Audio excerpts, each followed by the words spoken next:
여러분 안녕하세요.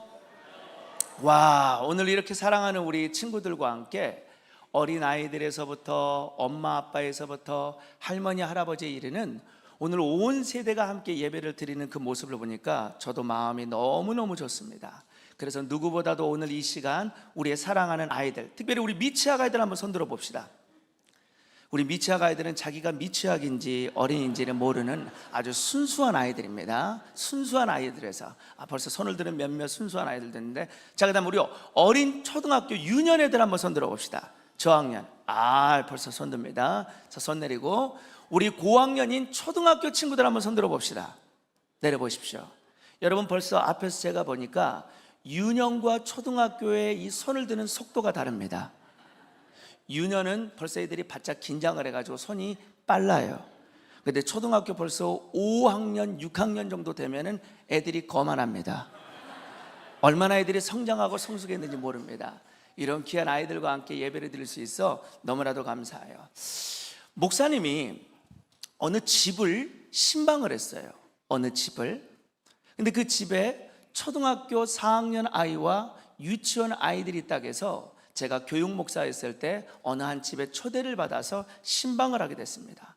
띵동띵동 해가지고 집을 들어갔는데, 와, 집이 얼마나 큰지. 목사님은 그때 너무나도 작은 집에 살고 있었는데 그 집을 보니까 정말 커는 거예요. 그런데 그 큰 집에 갑자기 문이 열리면서 개가 나오는 거예요. 애완견이. 근데 목사님은 이 애완견을 보고 나서 깜짝 놀랐어요. 그 애완견은 여러분들 한번 보십시오. 이 애완견을 보니까 강아지의 다리가 몇 개야 돼요? 강아지 다리가 3개야 돼요? 강아지 다리는 4개입니다. 강아지 다리가 4개야 되는데 어떻게 된 게 이 강아지는 무슨 사고로 인해서 그런지 뒷다리에 있는 다리 하나가 없는 거예요. 제가 봐도 너무너무 불쌍해 보이더라고요. 그리고 얼마나 고통스러웠을까, 무슨 일로 인해서 저 다리를 잃었을까, 제가 더 걱정이 되더라고요. 그런데 얘가, 이 강아지가 다리 하나를 잃어버렸던 과거에 상처가 있어서 그런지 애가 성격이 신경질적이에요. 그래서 가까이 가려면 무조건 막 물려고 그러고 으르르렁거리고 하니까 저는 저런 개는 줘도 안 키우겠더라고요. 너무 신경질적이야. 그래서 예배를 드리려고 앉아가지고 이런저런 이야기하는데 저도 모르게 물어봤어요. 아니, 그런데 저런 개를 어떻게 키우게 되었어요? 라고 물어봤더니 부모님이 하는 말이 초등학교 3학년 아들이 저 개를 키우고 키우자고 계속해서 고집을 피웠다는 거예요. 그래서 제가 물어봤습니다. 그 아들 초등학교 3학년에게 너 왜 이 개를 키우려고 하냐? 라고 말했더니 제 평생 들을 수 없는 감동적인 말을 하는 거예요. 왜냐하면요, 쟤는 너무 병들었잖아요. 다리 하나가 없는 병든 몸에 신경질적인 저 강아지를 제가 아니면 누가 키우겠어요? 와, 이런 기특한 말을 하는 거예요. 제가 너무 감동을 받았어요. 그래서 그 감동을 받은 마음에 아이들과 부모님과 함께 예배를 드리다가 이 아이에게, 이런 감동적인 말을 하는 이 아이에게 이 땅에 오신 예수님의 사랑을 좀 가르쳐 줘야 되겠다라는 마음속에 이 아이에게 이렇게 제가 질문을 했습니다. 야, 근데 너 그 강아지가 그렇게 불쌍하고 그 강아지가 그렇게 사랑스러워서 너 이 강아지를 데려왔다고 말하는데 내가 한번 말도 안 되는 거 물어볼게. 물어보세요. 너 이 강아지를 이렇게 불쌍해서 사랑한다면 너 강아지하고 대화하고 강아지를 사랑하는 마음에 네가 혹 강아지로 태어날 수 있으면 태어나겠니? 라고 물었더니 애가 갑자기 버럭 화를 내는 거예요. 그게 말이나 돼요?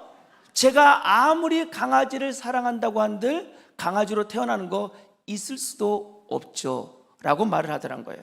그때 제가 이 아이에게 이렇게 말했어요. 맞아, 있을 수도 없겠지. 그런데 말이야, 예수님이 이 땅에 오시는 게 말도 안 되는 거야.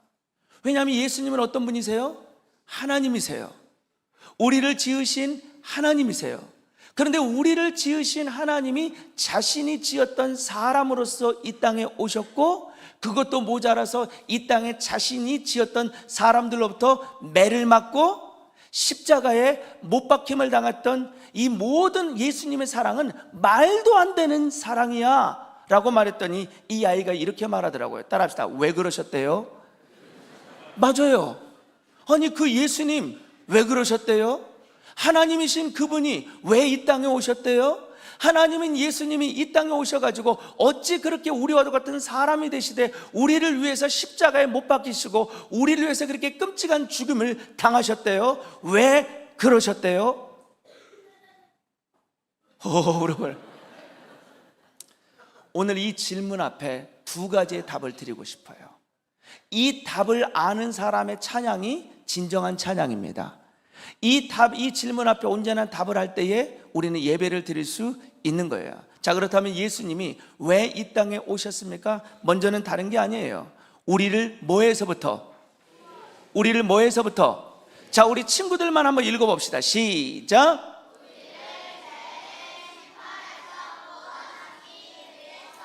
맞아요.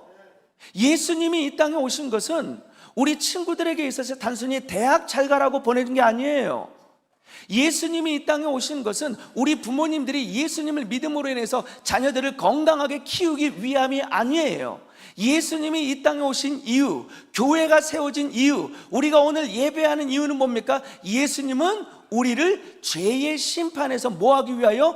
구원하시기 위해 오셨다는 거예요.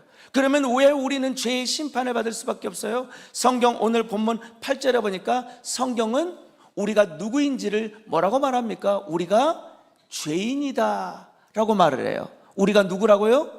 죄인이다. 물론 이 죄인이라는 말에 어떤 부모님들은 아니 이렇게 예쁜 우리 딸이 무슨 죄인입니까? 라고 말할지 모르지만 창세기에 의하면 어린 아이들을 가리켜 이렇게 말합니다. 사람의 마음에 계획하는 바가 따라합시다. 어려서부터 악합니다. 꼭 기억하십시오. 착하디 착한 우리 아들, 딸들, 그 마음속에 죄인으로 태어나 마음속에 생각하는 모든 것들이 악할 수밖에 없는 거예요. 세상이 악해서 이 애들이 악한 게 아니에요. 잘 들으세요.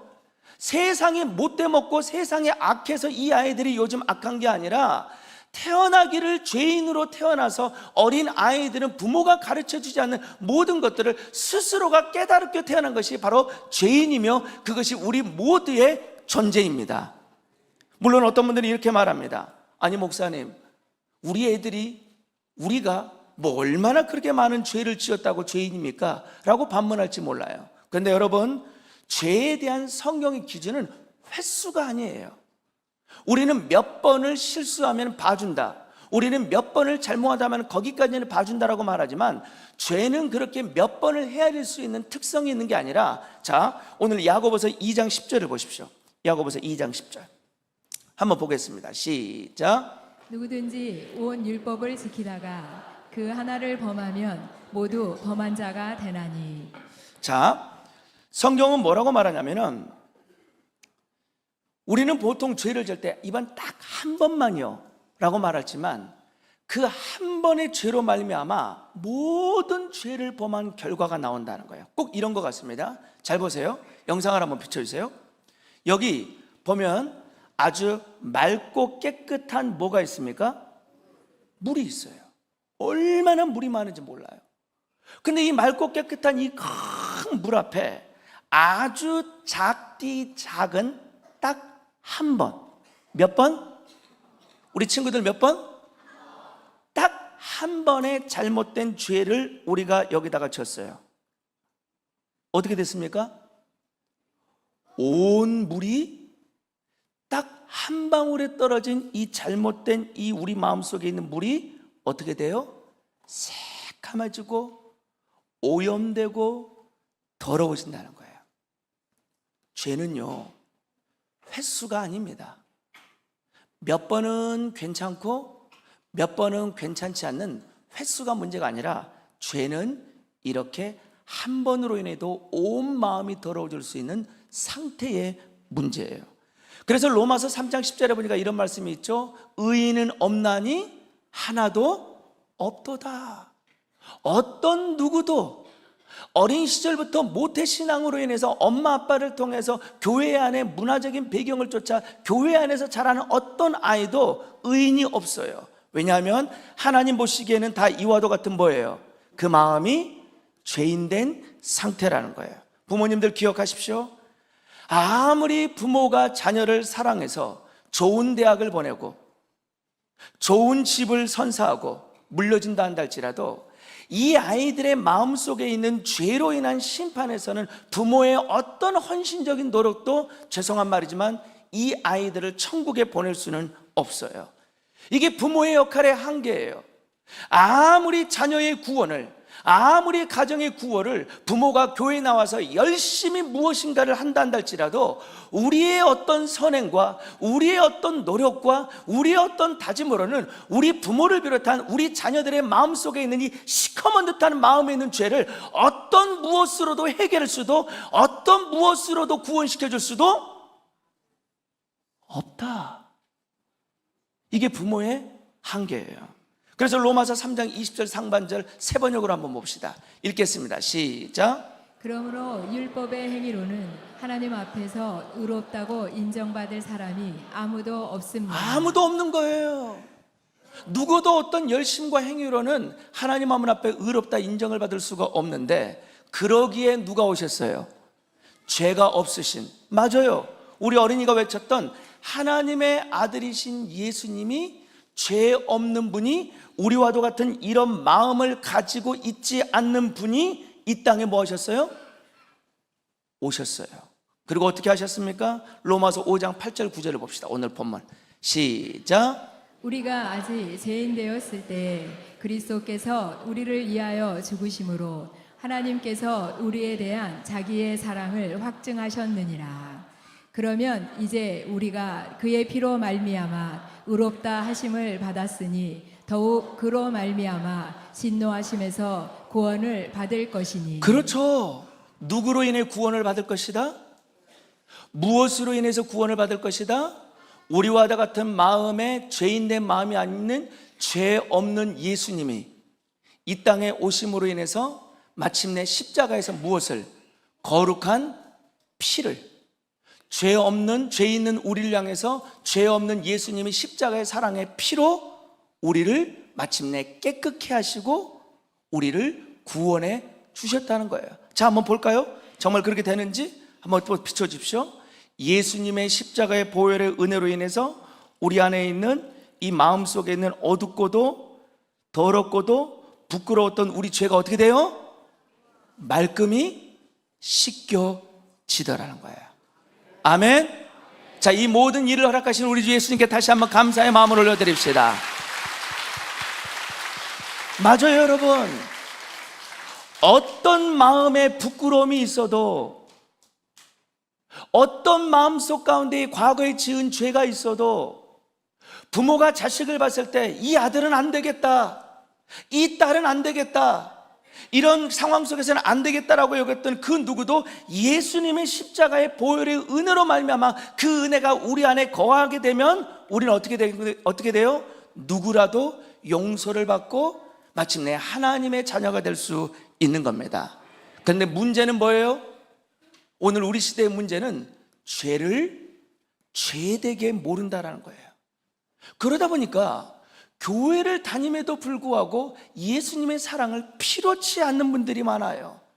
특별히 부모가 예수님의 사랑을 필요로 하지 않다 보고 부모가 예수님의 사랑이 아닌 세상의 것들을 필요로 하다 보니까 어린 아이가 교육목장에 주일학교에 교회는 다님에도 불구하고 이 아이는 부모를 따라서 세상의 필요만을 구할 뿐 어린 아이들마저도 부모를 따라 예수님의 사랑 속에서 멀어져 있는 경우들이 너무너무 많다라는 거예요. 부모인 여러분, 기억하십시오.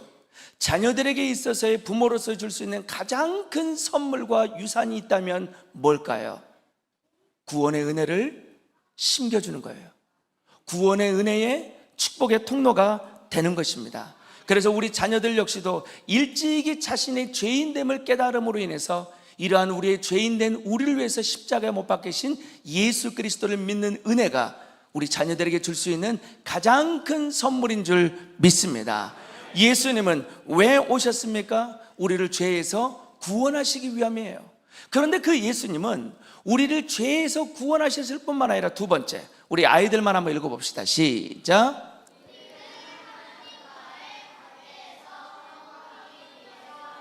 맞아요, 여러분. 하나님과 우리 사이는 뭐로 인해서? 죄로 인해서 멀어져 있었어요. 그래서 누구도, 그 죄가 있는 누구도 그 하나님과 가까워질 수가 없는 거예요. 죄의 가장 큰 무서움이 뭔지 아세요? 서로가 멀어지고 피하는 겁니다. 제가 두 딸이 이제 어느덧 청년이 되어서 대학생이 되어서 뭐 그렇지는 않지만 아주 어렸을 때였어요. 아주 어렸을 때 미취학이었을 텐데 아빠와 함께 있는 시간을 얼마나 좋아하든지. 요즘 애들도 보면은 교회에 오면서 아이들이 주차장에서 잠깐 봤었는데 아이들이 아빠와 교회에 오는데 목에 안기고 가슴에 안기고 아빠의 허벅지를 막 잡고 떨어지지 않고, 그러고 보니까 가장 이 아이들이 보면은 아빠와 함께 너무너무 친밀해요. 우리 애들도 그랬던 때가 있습니다. 그랬던 때가.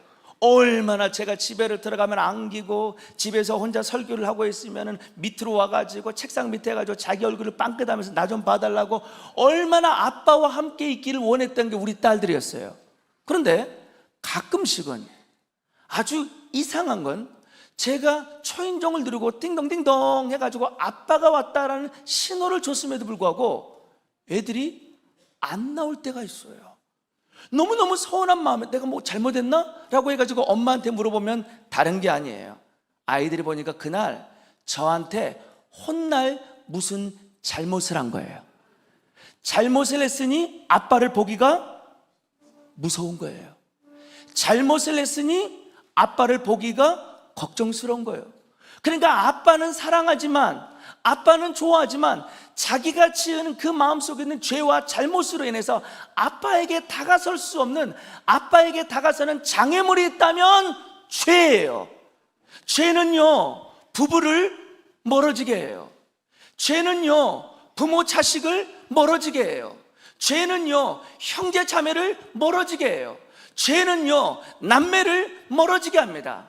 그래서 어떤 누구도 이 죄가 있고는 하나님 앞에 다가설 수도 없어요. 아니, 하나님이 오신다 한다 할지라도 빛이 어둠에 임하면 어둠이 마침내 그 빛으로 인해서 무서워 물러갈 수 있는 것처럼 죄는 하나님과 함께 할 수 없어요. 근데 우리는 원래 하나님과 함께 했던 관계였잖아요. 근데 이 죄로 인해서 어떻게 됐습니까? 이사야 59장 2절 상반절을 보십시오. 함께 읽겠습니다. 시작. 오직 너희 죄악이 너희와 너희 하나님 사이를 갈라놓았고. 자, 여기 너희라는 단어에 자기 이름을 한번 넣어봅시다. 자식 이름을 넣지 말고 내 이름을 넣어보는 거예요. 시작. 오직 너희 옥금이 너희와 너희 하나님 사이를 갈라놓았고. 맞아요, 여러분. 하나님이 안 계셔서 안 보이는 게 아니라 우리 안에 있는 뭐가? 죄가 하나님과 우리 사이를 빨리 갈라놓았어요. 근데 예수님이 이 땅에 오심으로 인해 어떻게 되셨어요? 자, 로마서 5장 오늘 본문 10절을 한번 봅시다. 그 예수님으로 인해서 우리가 어떻게 되었는지. 시작. 곧 우리가 원수 되었을 때에 그의 아들의 죽으심으로 말미암아 하나님과 화목하게 되었으니. 그렇죠. 우리는 죄로 인해 하나님께 원수가 되고 우리의 어두운 마음은 죄로 인해서 하나님의 거룩함에 나아갈 수 없었건만 예수께서 죽으심으로 말미암아 그 보혈의 피로 우리의 죄를 말끔히 씻김으로 인해서 우리와 하나님 사이에 멀어졌던 그 관계가 어떻게 됐다? 화목하게 되었다. 회복하게 되었다. 어느 정도로 화목하게 되었어요? 우리를, 예수님을 통해서 하나님은 우리를 뭐라고 부르셨어요? 너는 나의 아들, 너는 나의 딸, 너는 나의 가족. 그래서 예수님이 이 땅에 오신 가장 중요한 이유는 뭐냐면은 하나님과 원수되었던 우리가 그 예수님으로 말미암아 마침내 하나님의 가족이 되어 하나님의 아들, 딸들이 되어 하나님은 더 이상 우리에게 있어서의 무서운 분이 아니라, 하나님은 더 이상 우리에게 멀리 있는 분이 아니라 하나님은 우리에게 어떤 분이 된다는 거예요? 아버지가 되어 주십니다. 아멘. 하나님은 누구시라고요? 우리의 아빠가 되신다는 거예요. 근데 여러분, 하나님이 우리의 아빠가 된다는 게 얼마나 놀라운 축복인지 몰라요. 제가요, 한 번은 어느 지방을 갔다가 놀이터를 지나게 되었는데 놀이터를 가다가 저도 모르게 멈춰서 버렸습니다. 놀이터에 애들이 막 왁자지껄 유치원 한 7살 정도 되는 어린 여자아이가 한 3학년, 4학년 정도 되는 3명, 4명의 오빠들을 향해서 뭐라고 막 하는 거예요. 그래서 제가 너무 놀래가지고 저러다가 쟤 다치는 거 아니야? 쟤 맞는 거 아니야? 라고 해가지고 가던 길을 제가 멈추고 가만히 유심히 봤어요. 근데 뭐라고 말하는지는 모르는데 그 6살, 7살짜리 유치원 이 여자애가 오빠들을 향해서 막 뭐라고 막 담대하는지, 이야, 쟤 담력 너무 좋다, 쟤 태권도 배웠나? 라는 그런 마음이 들 정도로 애가 얼마나 담대한지. 근데 오빠들이 갑자기 화가 났나 봐요. 그래가지고 이 오빠 중에서 4명 중에서 한 명이 갑자기 어린아이에서 이씨 하면서 떠오는데 갑자기 이 여자애가 뒤를 걸음을 치더니 뒤돌아다더니 아빠 하는 거예요. 저는 그 놀이터 뒤편에서 아빠가 가려져가지고 못 봤어요. 그 뒤에서 보니까 아빠가 핸드폰을 하고 있었는데 갑자기 딸이 아빠라는 소리를 하자 아빠가 어떻게 될까요? 스프링처럼 튀어나더니 슈퍼맨처럼 달려가가지고 하니까 이 3, 4학년 이 남자애들이 다 도망가는 거예요. 그 모습을 바라보면서 나는 약하지만, 나는 부족하지만, 우리 가정은 아이를 키우기가 넉넉하지 못하지만, 우리의 엄마 아빠는 참으로 성숙하지 못하지만, 그러나 이 가정의 아버지 되신 누가? 하나님이신 예수님이 우리 가정의 주인이 될 수만 있다면 우리는 어떤 상황 속에서도 강하고 담대함으로 이겨나갈 수 있을 것입니다. 물론 하나님을 아버지로 모신 우리는 때마다 일마다 또다시 넘어질 수가 있어요.